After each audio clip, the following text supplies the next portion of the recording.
우리 시간 하나님 말씀 한번 보도록 하겠습니다. 함께 자리에서 일어나셔서 하박국 2장 1절에서 4절 말씀입니다. 구약 성경 1302페이지 하박국 2장 1절에서 4절 말씀입니다. 한 절씩 교독합니다. 내가 내 파수하는 곳에 서며 성루에 서리라. 그가 내게 무엇이라 말씀하실는지 기다리고 바라보며 나의 질문에 대하여 어떻게 대답하실는지 보리라 하였더니,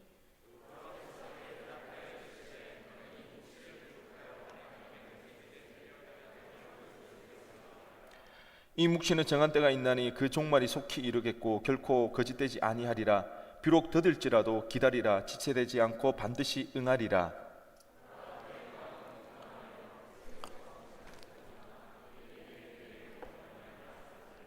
아멘. 자리에 앉으시기 바랍니다. 본문의 말씀을 가지고 리본 페스티벌 왜 전도인가? 오늘부터 이제 리본 페스티벌이 우리 10월 마지막 주까지 이렇게 매주 진행되어집니다. 아마 나중에 우리 임원들이 나와서 우리가 진행되는 그 상황들에 대해서 그 진행 그 주차에 대해서 이제 알려드릴 겁니다. 리본 페스티벌 우리는 줄여서 레페라고도 하는데요. 선물을 포장할 때 우리는 리본을 달아줍니다. 그런 의미에서 복음의 선물을 전한다 해서 우리는 리본 페스티벌입니다. 그리고 또다시 리본, 새롭게 태어난다, 새 생명을 얻는다는 그런 또 중의적인 의미로 우리가 생각해서 리본 페스티벌은 복음을 선물로 전해주고 또 새로운 생명이 태어난다, 그런 의미로서 우리는 리본 페스티벌이라는 이름을 정했고요. 그리고 줄여서 우리는 레페라고 이렇게 이야기를 하고 있습니다. 전도, 여기에 있는 많은 우리 아연 청년들은 이 전도에 대한 당위성은 알고 있을 겁니다. 왜 해야 되는지, 전도해야 되는 것 알고는 있지만 여전히 부담스러운 것, 여전히 어려운 것이 또한 사실인 것 같아요. 제가 사역을 하다 보면서 참 신기하게 생각되는 것, 신기하게 여겨야 될지 이해가 안 되는 경우가 하나가 있는데요. 바로 전도와 관련된 이야기입니다. 분명 평소에 교회를 나오기는 해요. 그런데 잘 나오지는 않아요. 뜨문뜨문 나오는데, 그래서 그런 걸 보면 과연 믿음이 있나? 그런 생각이 들 때도 있는데, 그렇다고 교회를 빠지지는 않아요. 근데 뭐가 이상하냐? 꼭 나올 때 보면 친구들을 데리고 와요. 그런데 제가 볼 때는 전도의 개념은 아닌 것 같아요. 그냥 데리고 오는 것 같아요. 그냥 데리고 오는데 또 그 중에는 진짜 예수를 잘 믿고 믿음 생활 잘하는 그런 이제 일도 일어나더라는 겁니다. 그런데 반대로 의외로 신앙생활을 굉장히 잘하는 지체가 있어요. 일명 교회 오빠, 누가 봐도 믿음이 좋고 신실하고 헌신하고 봉사하는데 또 전도는 잘 못해요. 전도에 대한 사명, 부르심을 몰라서 그런 게 아니에요. 무던히 애를 쓰고 하는데 그 전도에 대한 부담감이 있고 전도는 잘 못하는, 도대체 이게 어떻게 된 일인지 항상 보면 공동체에 그런 이제 지체들이 있어요. 지난주에도 한 지체가 교회를 나왔는데 혼자 나온 게 아니라 친구, 아는 언니를 데리고 나왔어요. 오늘 그 친구 나왔는가 모르겠네. 안 보이는 것 같은데. 김진대 전도사님 결혼식이 지지난주 있었잖아요. 그 결혼식에 참석해서 결혼식을 사진을 찍어서 동영상을 찍어서 올렸는데, 그걸 같이 사는 방의 언니가 그 영상을 보고는 와, 교회 너무 좋다, 자기도 한번 가보고 싶다는 거예요. 그래서 지난주에 한번 교회를 나왔어요. 근데 그 언니가 진짜 교회에 태어나서 처음 오는 거예요. 여러분, 제가 아현교회 와서 지금 벌써 5년째 사역을 하고 있는데 청년부에 새 가족이 굉장히 많이 옵니다. 벌써 2000년만 해도 올해 벌써 등록만 17명이 했어요. 17명 등록한. 그리고 등록하지 않고 새롭게 이렇게 오는 지체들도 많이 있는데요. 그런데 그 중에서도 진짜 교회 처음 오는 사람은 진짜 손꼽히거든요. 잘 없거든요.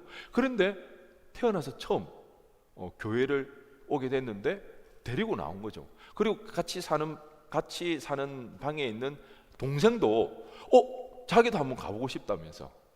그런데 자기는 한 번 더 생각해보고 시간 되면 같이 가겠다고. 지난주에 그 처음으로 우리 교회 나왔던 그 지체가 예배가 되게 좋았대요. 뭐가 좋았는지는 모르겠지만, 그래서 앞으로 계속 서울에서 생활하게 되면 교회를 나오겠다고 그런 이제 이야기를 하는 거예요. 분명히 교회를 이 친구가 드문드문 나오거든요. 이 친구가 잘못하거나 나쁘다 이 이야기가 아니에요. 분명 그러는데 나올 때 보면 벌써 우리 교회 새 친구들을 벌써 몇 명 같이 항상 데리고 나오고 그러거든요. 그런데 또 믿음이 좋은 우리 지체들은 또 전도하는 것에 대해서 굉장히 힘들어하고 어려워하는 그런 부분들. 이것을 도대체 어떤 형상이라고 우리는 내가 불러야 될지 그것도 잘 모르겠지만 이런 신기한 일들이 우리 가운데 일어나더라는 거. 그래서 제가 천국 가면 꼭 하나님 앞에 물어보고 싶어요. 정말 전도하고 싶은데 그런 전도가 잘 안 되고, 좀 그렇지만 또 교회는 드문드문 나오면서도 또 친구들은 또 잘 데리고 나오는 것. 왜 이런 일이 일어나는지. 친구들을 다 데리고 나오고 싶은 그런 인사라고 해서 그렇게 데리고 나오는 건 아닌 것 같아요. 우리 가운데서도 인사 많잖아요. 학교에서나 직장에서나. 그런 사람들하고 전도 잘 하는 거는 아닌 것 같아요. 내가 이걸 보면서 전도라는 게 참 쉬운 일이 아니구나, 우리 마음 같지가 않구나, 그런 생각들을 했는데요. 온 천하보다도 귀한 한 영혼입니다. 하나님은 그 한 영혼이 너무나 소중했기 때문에 유일하신 아들 예수 그리스도를 우리 가운데 보내주셨어요. 주님께서는 인간의 몸을 입고 이 땅에 오셔서 우리를 위하여 십자가 짊어지시고 부활하셨거든요.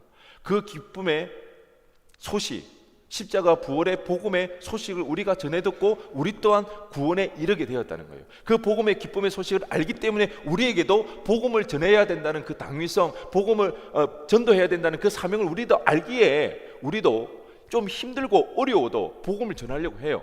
용기가 잘 안 나더라도 그 어려워도 우리가 기도하면서 복음을 전하려고 막 무던히 애를 쓴다는 거예요. 그런데 여러분, 우리의 말과 우리 힘으로만 전도가 불가능하잖아요. 우리가 말을 전할 때 하나님의 역사가 일어나야 되잖아요. 그래서 우리는 하나님께 도움을 구해요. 그리고 이 복음을 전하는 것, 온천하보다도 귀한 그 한 영혼이 죽게로 돌아오는 것은 하나님이 원하시는 일이잖아요. 그래서 우리가 복음을 전하는데, 그러면 하나님이 도와주셔야 되잖아요.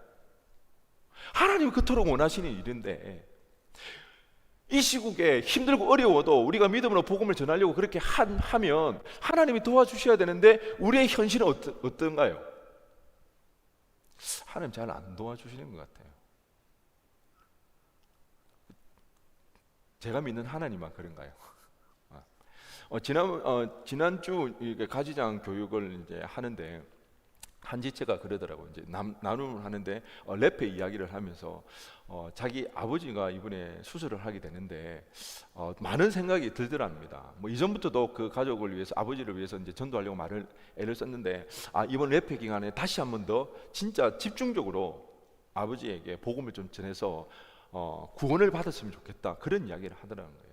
우리가 전도하는 거 어렵지만 사실은 관심이 없는 게 아니에요. 정말 나의 사랑하는 부모님, 나의 사랑하는 가족, 친지들, 나의 형제들에게 복음을 전해서 그 영혼들이 구원받기를 원하는 간절한 마음이 우리에게 있더라는 것입니다.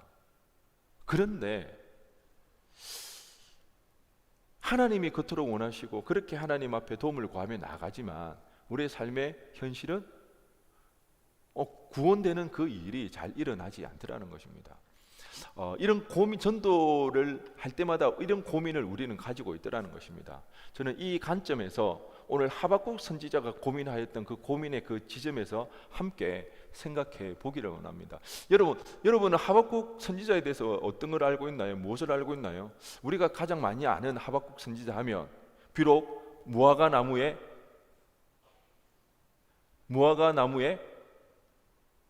나무가 풍성하지 못하고 포도나무에 열매가 없고 외양간에 양이 없고 우리에 소가 없다 할지라도 난 누구로 인하여서? 여호와로 인하여서, 하나님의 그 구원으로 인하여서 나는 기뻐하리로다. 이게 하박국 선지자의 고백이죠. 뿐만 아니라 여호와의 영광을 아는 것이 물이 바다를 덮음까지 온 천하 가운데 인정되리라. 그것도 하박국 선지자 하박국 2장 14절의 그 말씀이죠. 이뿐만 아니라 하박국 선지자 하며 하박국이라는 이 선지서를 우리가 생각할 때 보면 이런 것을 생각해 볼 수가 있습니다. 신정론을 다루는 책이다. 하나님께서 인간들이 행하시는 그 하나님의 그 일하시는 방법이 과연 정의로운가, 공의로운가? 그 당시 이방 나라를 통해서 하나님의 백성 이스라엘을 다스리게 하는 것이 과연 하나님의 공의고 하나님의 정의인가? 그것이 맞는가? 뭐 이런 내용이 하박국의 내용이다 하는 사람들도 있고요. 뿐만 아니라 정말 하나님 앞에 그 하나님의 이 땅 가운데 주인이시라면 과연 어디에 하나님의 공의와 하나님의 정의가 있는가? 도대체 이 땅 가운데 하나님의 정의와 공의를 볼 수 없어서 하나님에 대한 의심을 가지고 나아가는 책이 하박국 책이라고 그렇게들 이야기를 하고 있습니다. 물론 이 모든 내용들이 하박국 선지서에 들어 있습니다. 하지만 선지자 하박국은요, 누구보다 하나님이 공의로우시며 정의롭다는 것을 인정하고 있습니다. 하박국 선지자가 하나님이 공의롭고 정의로운 것에 대해서 의심하는 사람이 아니라는 것입니다. 그는 하나님은 공의로우시며 정의로우신 분이라는 것을 고백하고 있습니다. 뿐만 아니라 하박국은 항상 기도에 전념하는 믿음의 사람이었다는 것입니다.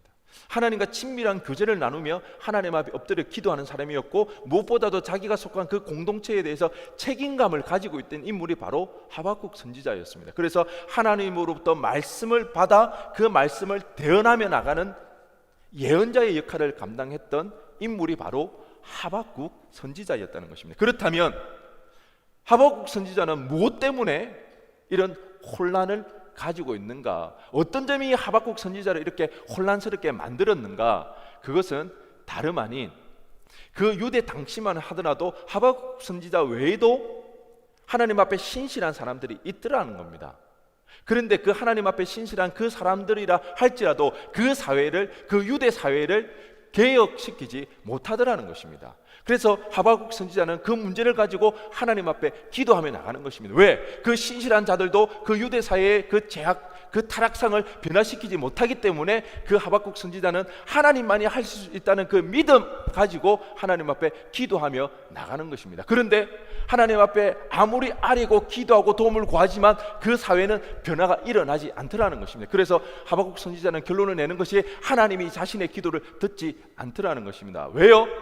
구약의 사고방식에서는 분명히 우리의 기도를 들으시며 그 기도가 오려면 하나님께서 시행하셔야 되는데, 하박국 선지자가 하는 그 기도는 옳은 기도라는 것입니다. 하나님이 기뻐하실 만한 기도라는 것입니다. 그렇다면 하나님이 들으셨다면 그 기도를 들으시고 시행하셔야 되는데, 여전히 유대 사회는 아무런 변화가 없더라는 겁니다. 여전히 악하고 여전히 타락한 그 사회상을 보면서 하박국 선지자는 고민에 빠졌다는 것입니다. 왜? 분명히 하나님이 원하시는 일이고 하나님 기뻐하시는 일인데 나의 기도를 들어주시지 않을까? 왜 이 사회는 여전히 타락하고 변화되지 않을까? 이 땅 가운데 하나님의 평화가 도래하기를 그렇게 간곡하게 하나님 앞에 기도하지만 점점 더 들려오는 이야기는 전쟁의 소리가 심하다는 것입니다. 하나님의 정의와 하나님의 공의를 위하여서 이 땅 가운데 하나님 앞에 기도하지만 더욱더 심각해지는 것은 사람들의 악랄한 재성이라는 것입니다. 더 강교하고 더 악독하게 죄를 짓는 그 인간의 죄가 점점 더 타락해져 가더라는 것입니다. 우리 주변을 둘러보시기 바랍니다. 하나님을 알지 못하는 사람들이 승승장구하고 성공하고 출세하는 그 일들, 하나님의 말씀을 받지만 자기 방식의 좋은 대로 자기가 좋을 대로 해석하고 그렇게 살아가는 사람들, 자신은 규칙과 질서를 지키지 않으면서 자신의 방법이 옳다고 우겨대는 사람들, 분명히 사기치고 거짓말하고 악행을 저지르면서 세상 가운데서는 좋은 평판을 얻는 사람들, 자기밖에 모르고 이기적으로 살아가고 있지만 여전히 세상 가운데 승승장구하는 그 사람들을 볼 때 여러분은 어떻습니까? 괜찮습니까? 여러분의 속은 불편하지 않습니까? 하박국 선지자가 가지고 있는,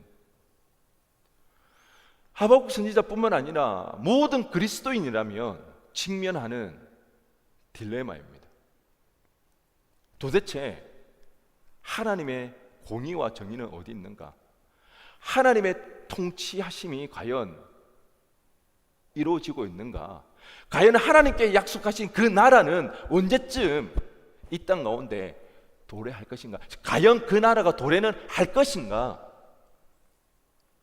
여러분, 하박국 선지자가 오늘 하나님 앞에 질문을 던지는 거 의문을 가지고 질문을 던지는 것은 의심하는 게 아닙니다. 믿음 없음이 아닙니다. 그에게는 누구보다도 하나님의 공의와 하나님의 정의를 믿었습니다. 믿었기 때문에 뭐가 나오는 거예요? 의문스러운 겁니다. 분명히 하나님은 공의로우시고 하나님은 정의롭고 하나님은 이 땅을 다스리고 계신데 왜 이 땅은 여전히 이렇게 타락해 있을까? 거기에서 나오는 질문이 거기에서 나오는 물음이라는 것입니다. 그렇다면 우리도 그렇잖아요. 하나님이 정말 이 세상을 구원하시기 위하여서 당신의 유일한 아들을 이 땅에 보내주시고 우리 주님께서는 십자가 고통당하시고 부활하심으로써 온 천하보다도 귀한 우리 영혼들을 구원하시려고 그런 일을 일으키셨는데, 그리고 우리에게 땅끝까지 이르러 내 증인이 되리라는 지상명령 마지막 유언을 우리에게 남겨주셨는데, 우리가 그 말씀에 순종하여 복음을 전하는데 왜 전도가 안 될까? 왜 전도가 이렇게 힘이 들까? 우리의 마음이 없어서, 우리의 진심이 안 닿아서? 아니요, 물론 그런 분도 있겠지만 정말 우리 가운데 진심인 분이 있습니다. 정말 눈물로 기도하는 사람들도 있다는 것입니다. 그런데 왜 우리에게는 그런 일이 일어나지 않을까? 여러분, 정말 우리가 하나님을 믿는다 그러면, 예수님이 나의 구원자라 그러고 예수님께서 우리를 위해 십자가에 달려 죽으시고 우리에게 구원을 베풀어 주신 분이고 우리에게 마지막 지상 명령을 우리에게 유언으로 남기셨다면, 그것을 믿는다면 우리는 한번 고민해 봐야 되지 않을까요? 고민해 봐야 되지 않을까요? 한번 물어봐야 되잖아요. 하나님 왜 안 되냐고. 왜 전도가 안 되냐고. 하박국 선지자는 믿음에서 나오는 이 의문에 대해서 물었고, 오늘 본문에서 하나님으로부터 응답을 듣게 됩니다. 오늘 본문 2절 말씀에 여호와께서 내게 대답하여 이르시되 너는 이 묵시를 기록하여 판에 명백히 새기되 달려가면서도 읽을 수 있게 하라.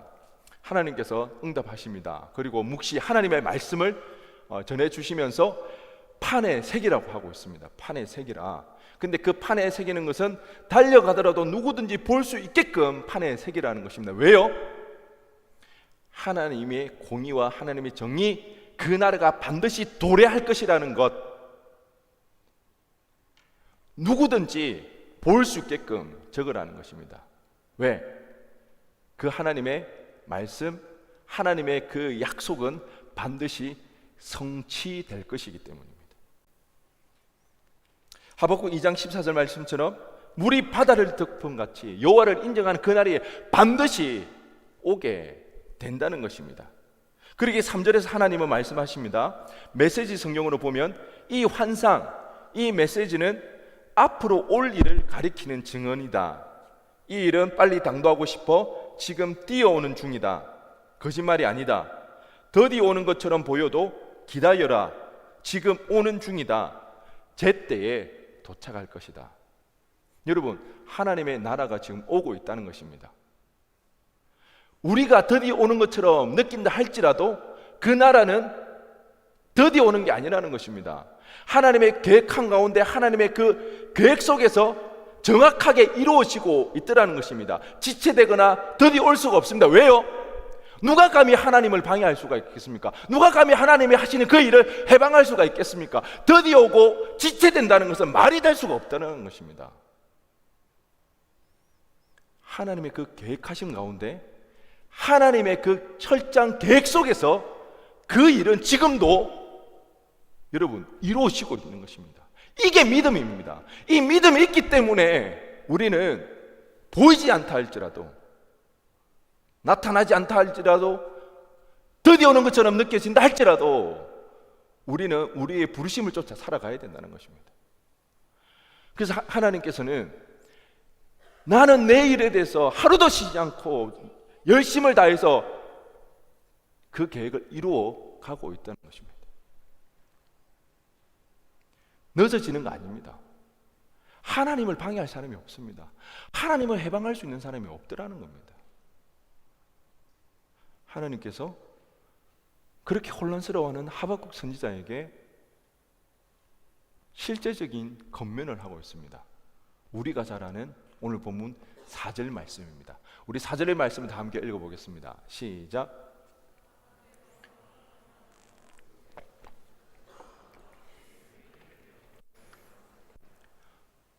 어떻게 살아야 된다고요?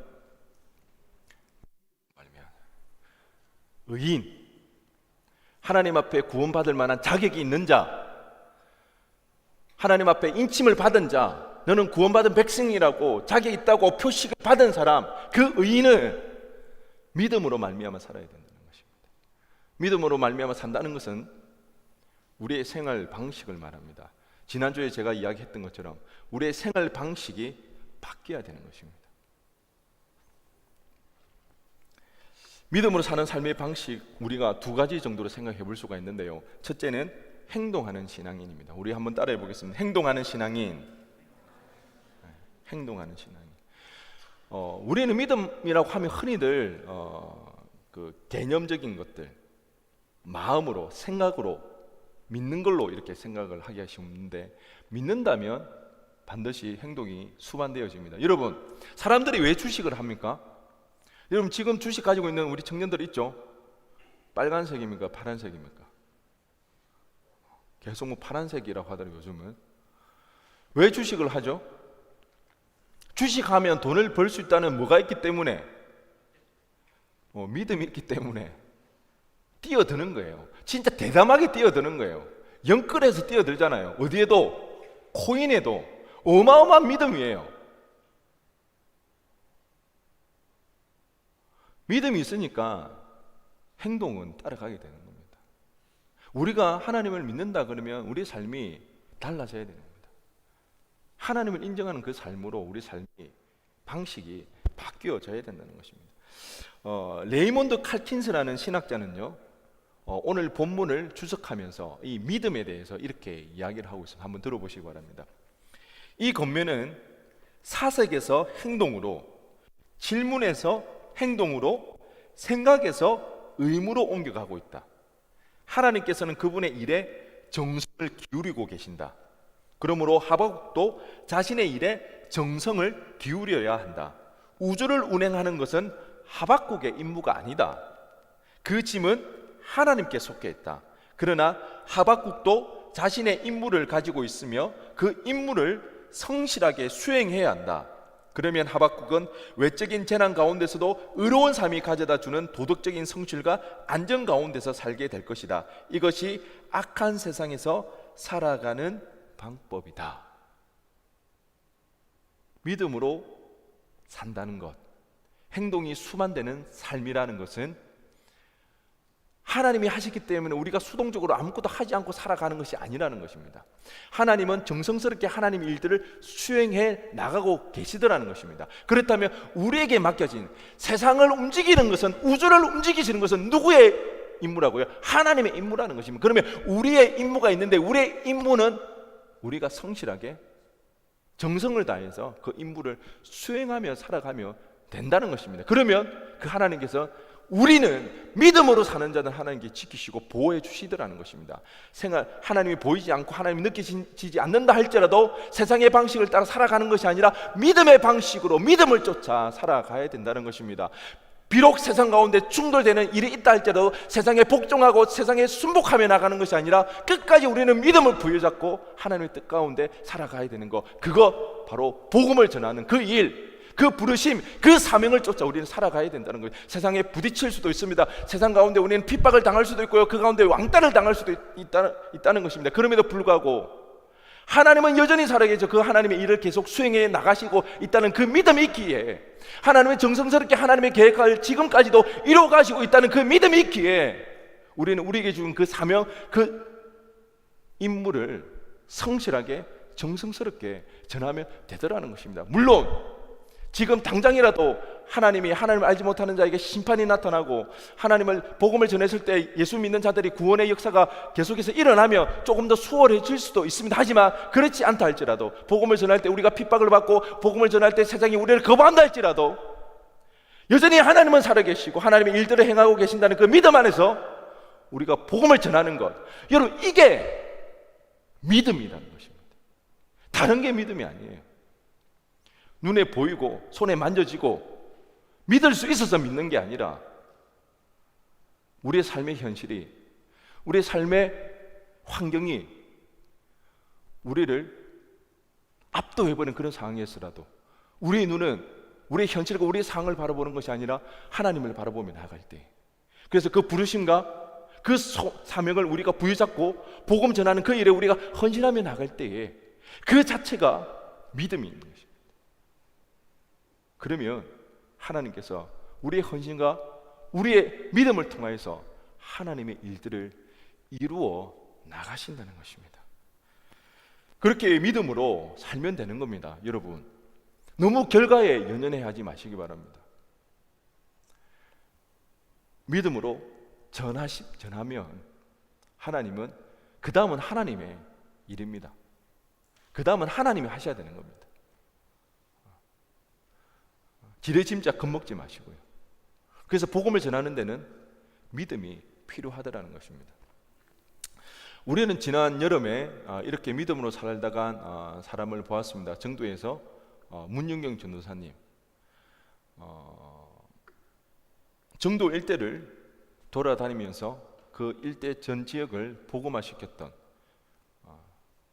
그런데 결국에는 축창에 찔려 죽을 수밖에 없었던 문윤경 전도사님 뿐만 아니라 임자진리 교회에도 우리는 방문을 했습니다. 예배를 드린다는 그 이유만으로 무려 한 번에 48명이 순교하는, 거기에는 아이들도 포함됩니다. 아기들도 있었습니다. 예배 드리는 그 이유만으로도. 그때 우리는 문윤경 전도사님의 그 일대와 그리고 그 임자진리 교회를 방문하고 그 순교 현장을 우리가 눈으로 직접 보았을 때에 다들 이런 고백들을 했습니다. 많은 고백들을 했는데요. 여기 보면 여러분들이 그때 고백했던 내용들입니다. 우리가 그때 교회에서 포스트잇에 그 내용을 적어서 느꼈던 것을 십자가 모양으로 붙였던 거 기억하시죠? 거기에 보면 이런 내용들이 있습니다. 한 사람이 주님께로 인도되기까지 쉽지 않음을 알게 되었고 주님의 사랑을 알게 되는 시간이었다. 그러면서 힘들고 생각이 없으셨지만 임자진리 교회에 와서 순교와 그들의 삶을 보고 나는 사소한 것에 이렇게 화내고 힘들지만 그들은 굴복하지 않고 포기하지 않고 어떤 상황에서도 주님을 찾는 모습이 새삼 대단하게 느껴졌다. 고난길이 지름길이라는 깨달음. 우리는 공동체와 웃으며 쉽게 밟았지만 쉽게 밟을 수 없는 그 너른 걸음, 예수님은 역시 나의 고민, 늘 내 심적 삶을 다시 돌아보며 주변을 돌아보게 하는 삶으로 도전하는 이 시간, 순례자의 길을 걸으며 12 제자들의 주님의 가신 길을 걸어간 제자의 삶이 어땠나 생각하게 되었습니다. 제자들 또한 각자 허락하신 상황 속 예수님을 따라 순교한 모습이 참 와닿았는데 나는 순례길을 걸으며 순례자의 길이 참 쉽지 않은가? 그럼에도 하나님께서 내게도 그 길을 걷게 하시는 것과 완주케 하실 것, 그리고 공동체와 함께 하심이 참 감사히 생각되었어요. 잊어버렸던 삶의 이유, 몸보다 마음이 더 무거운, 하지만 그 길의 끝에는 무한한 영광과 평안이 나를 기다리는 길. 우리가 다 한 고백입니다. 이 고백도로 살아가시면 됩니다. 여러분 꼭 기억하시기 바랍니다. 우리의 현실이 우리의 믿음과 같지 않는 그 상황에서도 하나님은 여전히 당신의 일을 뭐하고 계시다? 성실히 이루어가고 계시다는 이 사실을 여러분 절대 놓치면 안 됩니다. 여러분 예수님이 어느 날 갑자기 오셨나요? 아니요. 구약 내내 하나님이 예언하셨습니다. 근데 그 언약하시고 약속하셨던 그 예수님의 오심이 어떻게 됐습니까? 실현되었죠. 성취되었죠. 하나님의 계획은 어긋남이 없습니다. 누구도 그 일을 방해할 수가 없습니다. 그렇다면 우리 주님 다시 오신다는 그 약속 반드시 성취됩니다. 그러기에 우리는 지체되지 않고 더디지 않는 그 하나님의 일하심을 믿음의 눈으로 바라보며 우리에게 주어진 그 믿음의 길을 성실히 살아가시기 바랍니다. 복음의 사도로서, 복음을 전하는 자로서 그 사명, 그 부르심을 쫓아 복음 전하는 그 길을 걸어 가시면 된다는 것입니다. 그러면 하나님께서 우리에게 상급을 주신다고 했습니다. 다니엘 12장 3절 말씀에 지혜 있는 자는 궁창의 빛과 같이 빛날 것이요 많은 사람을 옳은 대로 돌아오게 한 자는 별과 같이 영원토록 빛나리라. 옳은 대로 돌아오게 하는 것, 죽게 나오게 하는 그 일을 한 자는 영원한 세상에서 영원히 빛나게 될 것입니다. 지금도 이 땅에 살아갈 때 스타, 많은 사람들이 열광하고 곽광합니다. 스타가 되지 못해서 안달이 나 있는 이 땅입니다. 하지만 그 영원한 나라와는 비교할 수 없는, 이 땅과는 비교할 수 없는 그 영원한 세상에 우리는 영원히 빛나게 될 것입니다. 하나님 앞에 충성된 종이라 칭찬받을 것입니다. 뭐한 사람이 옳은 대로 인도한 사람, 우리에게 맡겨주신 그 영혼에게 복음을 전하는 그 일에 대담하게 뛰어들 수 있는 저와 여러분 되기를 간절히 바랍니다. 믿음으로 사는 삶의 두 번째는요, 사명이 아니라 약속입니다. 한번 따라해 보겠습니다. 사명이 아니라 약속이다. 우리가 믿음으로 산다 그랬을 때 우리에게 부담이 되는 것, 우리가 어렵게 느껴지는 것, 그것은 다름 아닌 사명에 너무 집중하기 때문입니다. 사명은 그런 거잖아요. 전도해야 된다, 제자훈련 받아야 된다, 교육 받아야 된다, 11조 해야 돼, 이렇게 해야 된다. 물론 사명이 나쁘다는 건 아닙니다. 그런데 그 사명에만 너무 우리가 포커스를 맞추다 보니까 우리가 너무 어려운 거예요. 내가 과연 이거 할 수 있을까? 이것만 하고 살아갈 수 있을까? 너무 재미없지 않을까? 사명만 생각하면 답답함이 생깁니다. 어려움이 생깁니다. 그런데 그 사명이 주어질 때는 반드시 주님의 약속도 주어지더라는 것입니다. 여러분, 우리가 기억해야 할 것은, 우리가 또 잡아야 되는 것은 사명뿐만 아니라 우리는 이 약속을 바라봐야 되는 것입니다. 하박국 선지자가 이 혼란스러워하는 그때에 그가 하나님 앞에 진지하게 물었고 기도했을 때 하나님께서 그에게 하셨던 약속은 무엇입니까? 그 응답은 무엇입니까? 약속이잖아요. 하나님 공의와 정의가 반드시 이루어질 것이다. 하나님 나라가 반드시 도래할 것이다. 그랬을 때 그 하박국 선지자는 어떻게 고백을 합니까? 무화과 나무가 풍성하지 못하고 포도나무에 열매가 맺히지 않고 외양간에 우리의 양과 소가 없다 할지라도 난 구원을 인하여서 기뻐하리로다. 하나님의 응답, 하나님의 약속을 받을 때 그 혼란스럽던 그 하박국 선지자는 기뻐하며 감사할 수 있더라는 것입니다. 그 약속을 사로잡을 때, 그 약속을 우리가 바라보고 붙잡을 때 우리는 사명을 감당할 수가 있습니다. 여러분, 하나님을 오해하지 마시기 바랍니다. 우리가 불가능한 그 일을 던져놓고 잘하나 못하나 지켜보는 그 하나님 아니라는 것입니다. 할 수 있는 힘도 주시고 할 수 있는 능력도 주신다는 것입니다. 그렇게 사명과 반드시 주어지는 게 뭐다? 약속입니다. 우리 주님의 마지막 지상 명령, 이 땅을 마지막으로 계시고 승천하실 때 제자들에게 약속하셨던 그 약속, 마태복음 28장 19절에 그러므로 너희는 가서 모든 민족을 제자로 삼아 아버지와 아들과 성령의 이름으로 세례를 베풀고 땅끝까지 이르러 증인이 되라는 것입니다. 이것이 사명이죠. 이 사명을 보면 어떤가요? 와, 땅끝까지 가야 돼? 물론 여기 땅끝에서 온 친구들도 있습니다. 카자흐에서도 오고요, 뭐 이집트에서도 오고, 뭐 땅끝에서 온 친구들도 있습니다. 그런데 와, 내가 복음을 전할 땅끝까지 가야 되나? 어떻게 복음을 전하지? 온 열방이 복음을 다 들을 때까지 어떻게 내가 그 일을 감당하지?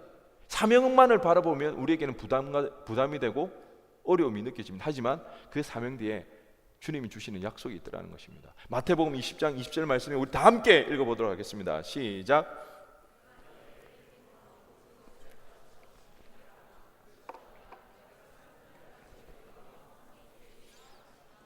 세상 끝날까지 누구 와요? 세상 끝날까지 누구 와요?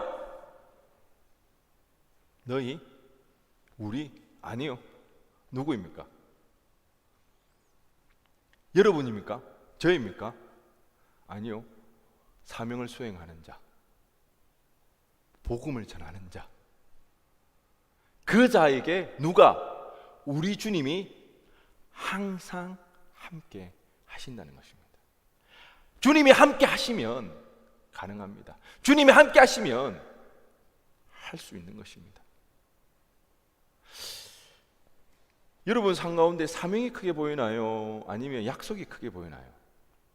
물론 사명도 중요하지만 우리가 크게 봐야 되고 붙잡아야 될 것은 약속입니다. 내 삶 가운데 주님이 함께 하신다는 것, 그것을 사로잡을 때 붙잡게 되면 우리 마음 가운데 예수 믿는 일이 즐거울 수가 있습니다. 감사할 수가 있습니다. 여러분, 제가 지난주에도 그런 이야기 했지만 예수 믿는 것이 즐거우십니까? 예수 믿는 일이 기쁜가요? 예수 믿는 일이 즐거워야 됩니다. 그래야 힘든 이 신앙을 우리는 즐겁게 할 수가 있다는 거예요. 재밌으면, 즐거우면 힘들어도 할 수 있거든요. 참 저는 예수 믿는 이게 참 감사할 때가 있습니다. 여러분, 우리가 생활하다 보면, 살다 보면 그럴 때 있잖아요. 자존감이 확 떨어질 때, 다른 사람은 다 잘하는 것 같은데 나는 나 혼자만 지금 뭔가 안 되는 것 같고, 나 혼자만 뒤처지는 것 같고, 그럴 때 여러분 어떤가요? 불안하고 너무 속상하고 너무 힘들지 않습니까? 그럴 때면 그냥 다 포기해버리고 싶은, 실패자로서 나는 가망 없다고 그냥 모든 것을 그냥 내려놓고 싶은 그럴 때가 있잖아요. 그럴 때 예수 믿는 게 저는 너무 감사한 거예요. 왜요? 이 세상에서는 사람들에게 인정받기 위하여서, 이 세상에서는 그래도 잘 살려면 무던히 애를 써야 되잖아요. 노력해야 되잖아요. 우리는 1등 해야 되잖아요. 못해도 1등 그룹에 들어가야 되잖아요. 그래야 우리는 인정받을 수 있고, 그래도 이 땅에서 편하게 잘 살 수가 있잖아요. 근데 예수 믿는 것은 뭐예요? 예수 믿는 것의 가장 중요한 것은 뭐예요? 예수 믿는 것. 예수 믿는 게 가장 중요한 거잖아요. 하나님 나라에서 가장 중요한 게 뭐예요? 예수 믿는 거잖아요. 우리가 예수를 어떻게 믿게 되었나요? 시험 쳤나요? 노력했나요? 거룩히 살아가는 것을 우리가 며칠 이상 해서 합격해서 우리가 예수를 믿게 되었나요? 아니요. 십자가 은혜로 예수 믿게 되었잖아요. 더 이상 내가 애쓰고 노력할 필요가 없는 거예요. 그냥 나는 은혜로 구원받았어요. 근데 그 하나님 나라에서는 이 예수 믿는 게 가장 중요하기 때문에 내가 뒤처지거나 내가 실패자로 설 이유가 없더라는 것입니다. 그 생각이 들 때마다 제 마음이 얼마나 평안을 얻는지 모릅니다. 위로를 받게 됩니다. 그래, 하나님 나라에서도 내가 성경을 몇 번이나 읽었는지, 전도를 몇 명이나 했는지, 제자 훈련을 몇 번이나 받았는지 그걸 따져가지고 등수로 따진다면 나는 하나님 나라 생각할 때는 너무 숨이 막히고 답답할 것 같은데, 아니, 하나님 나라는요, 예수 믿는 게 가장 중요해요. 그걸 제일로 쳐주는 거예요. 그러니까 하나님 나라에서 제가 얼마나 마음이 편안하고 감사한지 모른다는 것입니다. 여러분, 요즘 제가 예수 믿는 게 참 재미가 있는 것 같아요. 지난 한 주 사실은 되게 좀 힘들었거든요. 일들이 많아가지고 막 일에 쫓기면서 숨이 턱턱 막히는 그런 일들이 있었는데, 참 감사한 거는요, 하나님 앞에 기도하는 거예요.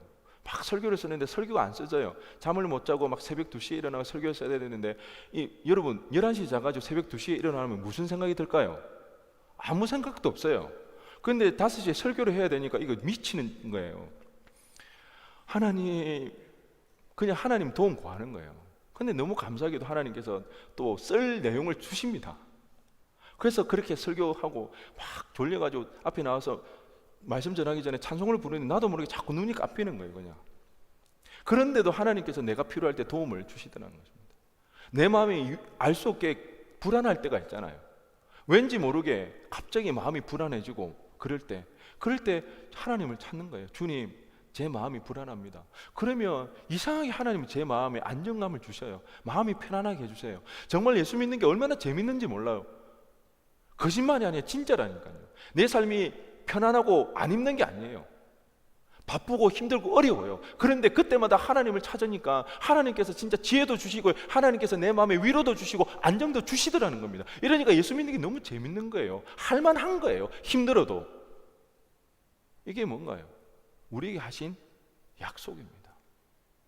주님 부르심 따라 그 사명을 순종하며 나아갈 때에, 우리가 하나님 찾고 하나님을 구하며 나갈 때 언제든지 정말 하나님 내 곁에 있는 것 같아요. 진짜 손을 내뻗으면 달 듯한, 그렇게 가까이 주님이 나와 함께 하시는 것 같아요. 내가 주님을 찾으면 안 되겠지 했는데도 이 믿음 없는 속에서도 하나님은 하나님의 살아계심을 나한테 보여주시더라는 겁니다. 그게 얼마나 감사한지요. 그게 얼마나 예수 믿는 재미가 있는지요. 여러분, 우리의 소명을 따라 부르심을 순종하며 나아갈 때에 주님이 우리와 함께 하십니다. 주님이 함께 하십니다. 이 복을 받아 누리기 바랍니다. 그럴 때 우리는 힘들고 어려워도 예수 믿는 일이 재미가 있고요, 예수 믿는 일이 거뜬히 세상 가운데 감당하며 나갈 수 있습니다. 전도 문제없습니다. 할 수 있습니다. 제가 이번에 특별 강사를 초청하는 바람에 그 간증할 이야기는 기회가 있을지 모르겠지만 큰 어머니 이야기했잖아요. 제가 여름에 놀라운 경험을 했습니다. 정말 큰 어머니, 제가 그 큰 집을 잘 안 가는데 시간이 없고, 근데 휴가 때 어쨌든 제가 기도했잖아요. 그리고 전도한다 그랬잖아요. 그래서 시간을 내서 방문을 했어요. 그런데 갔더니 아이고 한 목사 왔나 이러는 거예요. 같이 갔던 누나도 깜짝 놀라는 거예요. 아니 큰엄마가 저한테 한 번도 아이고 국회야 이렇게 했지 한 번도 목사라는 말을 한 적이 없거든요. 너무 놀랐어요. 한 목사 왔냐고. 기도해줘가지고 내가 금방 나았다. 어머니 이야기를 들어보니까 그 지역에 교회에서 매일 전도하러 간대요. 그렇게 자주 찾아간대요. 계속 기도하고 있습니다. 그 가운데 하나님 역사 일어나게 해달라고. 여러분, 힘들고 어려워도요, 우리가 정말 하나님 앞에 도움을 구하고 그 일에 진심을 다해서 하면 하나님의 역사 일어나더라는 것입니다. 그러면 예수 믿는 게 재미있습니다. 즐겁습니다. 감사합니다. 부르심에 순종하여서 주님과 동행하여서 주님의 살아계심을 항상 느끼며, 그래서 주님 앞에 섰을 때에 그 영원한 나라에서 충성된 자라고 칭찬받으며 영원히 빛나는 우리의 삶이 되어지기를 주님의 이름으로 간절히 축원드립니다. 우리 시간 다 함께